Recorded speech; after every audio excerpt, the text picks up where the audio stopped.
The room felt ordinary at first, just another town hall meeting. Folding chairs lined up in neat rows. Quiet conversations filled the air. Some people checked their phones while local reporters set up cameras near the back. Nothing unusual. Nothing dramatic. At least, that's what everyone believed. Then Jasmine Crockett walked into the room. She greeted attendees with a calm smile as she made her way to the stage. She looked confident and relaxed, like someone who had done this many times before. Town halls are usually simple: listen to concerns, answer questions, connect with voters. That was the plan. But plans don't always survive reality. Even before the event officially began, there were small signs that something felt different. A group near the back whispered among themselves, glancing toward the stage. Some already had their phones raised, recording before anything even happened. Crockett stepped to the microphone and thanked everyone for coming. Her voice was warm and steady. She started discussing local concerns: schools, jobs, roads, everyday issues that affect families in the community. Heads nodded. A few people clapped politely. For a moment, everything felt normal. Then the first interruption came. It started as a single voice from the back, speaking out before the Q&A even began. Crockett paused and listened. The comment quickly turned into a complaint, then into an accusation. The calm rhythm of the room shattered. People shifted in their seats. Some turned around to see who was speaking. Others sighed, sensing the meeting might be heading toward confrontation. The protesters stood up, voices growing louder. Words like accountability and failure echoed across the room. Another voice joined in. Then another. The town hall was no longer quiet, it was becoming a debate. Crockett slowly raised one hand, signaling she wanted to speak. The room quieted, not completely, but enough. "I hear you," she said calmly. 3 simple words, but they shifted the entire energy of the room. Some people expected her to argue back. Others expected security to step in. Instead, she stayed calm. Controlled. Patient. The protesters continued speaking, insisting their concerns weren't being taken seriously. The volume rose again, pushing the tension higher. Crockett didn't interrupt. She waited. That silence spoke louder than shouting. Finally, she leaned toward the microphone again. "This is exactly why we're here," she said. The moment reframed everything. But the disruption wasn't finished. One protester stepped into the aisle, speaking directly toward the stage. The accusations became more emotional. Some audience members began responding, telling them to sit down. The room started dividing, and moments like that can spiral quickly. Crockett remained steady. "Everyone is going to get a chance to speak," she said. It sounded less like a promise and more like a boundary. Some people clapped. Others crossed their arms. The protesters hesitated, unsure whether to keep pushing or wait.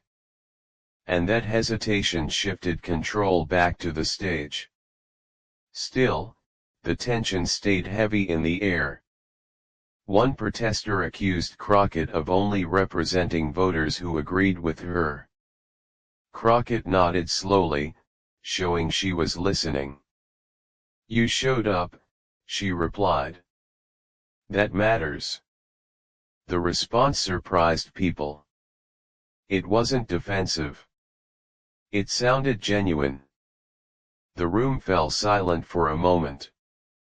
"This is what democracy looks like sometimes," she continued. "It's not always comfortable." Slowly, applause started from somewhere in the crowd. Just one person at first, then another. The protesters remained standing, still frustrated. But this time, one of them asked a direct question calmly. The shift was immediate. The confrontation turned into conversation. Crockett answered carefully, explaining her position step by step using clear, simple language. No jargon. No complicated political phrasing. Just straightforward explanations about choices and consequences. The room started settling again. Then another voice interrupted, louder and more emotional. The fragile calm cracked. Multiple people started talking at once. The moderator leaned forward, unsure whether to step in. Security along the walls straightened their posture. The room felt seconds away from chaos. Crockett raised her hand again. "You don't have to agree with me," she said. "You just have to let me answer." The clarity of the statement stopped the momentum of the interruption. Even the protesters paused. She finished her explanation calmly, sentence by sentence. The reaction was mixed, some applause, some silence, but the room was listening again. Then someone laughed from the crowd. Not loudly, but loud enough. And the tension surged back. Crockett stepped slightly away from the podium and scanned the entire room instead of focusing on one person. "This conversation belongs to everyone here," she said. The protester questioned whether town halls actually change anything. This time, it sounded less angry and more frustrated. And frustration can spread. Another audience member stood not to protest Crockett, but to argue with the protester. Now the disagreement was happening inside the crowd itself. If people didn't care, Crockett said, this room would be empty. The statement landed quietly but firmly. Even critics paused to listen. "You're here because you care about your community," she added. "So am I." The atmosphere softened slightly. The meeting started feeling like a conversation again instead of a confrontation. A protester asked a tough question challenging her record. Crockett nodded. "That's fair," she said. She explained what had been accomplished, what hadn't, and why some decisions were complicated. She didn't pretend everything was perfect, and that honesty shifted the room. Then she said something that lingered in the air: accountability goes both ways. She explained that elected officials answer to voters, but communities also shape the system through participation and engagement. The protesters seemed unsure how to respond. The expected argument never came. A man near the aisle stood up next, speaking calmly. He said many people felt ignored for years. The frustration sounded deeper now, less about politics and more about trust. "I understand why you'd feel that way," Crockett responded quietly. The room fell into thoughtful silence. Then came the final challenge. A voice from the far side of the room asked whether conversations like this actually change anything after cameras are gone. Crockett stepped beside the podium, speaking more personally now.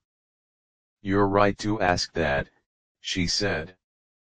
"Trust isn't built in one meeting. And it's definitely not built in one answer." The honesty softened the entire room.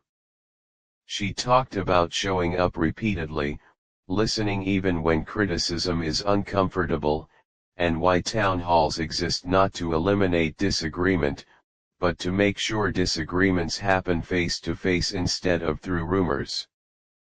Democracy is noisy, she said with a small smile. And sometimes, it's uncomfortable. Quiet laughter spread across the crowd. The meeting slowly returned to normal rhythm. Calm questions followed. Clear answers followed. Even the earlier protesters remained seated, listening. Not because anyone won an argument, but because the argument lost its momentum. As the town hall ended, people didn't leave immediately. Small groups formed, discussing both policy and the confrontation itself. The earlier tension had transformed into conversation. Crockett stepped down from the stage and began speaking with attendees one-on-one. No microphone. No podium. Just direct conversation. One of the earlier protesters approached her again. Their voice was quieter this time, less accusatory, more curious. They spoke briefly. Crockett listened and responded personally. The exchange lasted less than a minute. No applause. No dramatic ending. Just two people talking. As the room emptied, reporters reviewed their footage, already recognizing the real story of the night wasn't the interruption, it was how it was handled. Town halls are unpredictable. There's no script. Just people, opinions, and the possibility of conflict. Sometimes, that conflict becomes the most important part. Because the meeting could have collapsed into chaos. Instead, it became something else. A test of patience. A test of leadership. And a reminder that sometimes calm can be stronger than confrontation. Long after the chairs were folded and cameras turned off, that was the moment people remembered.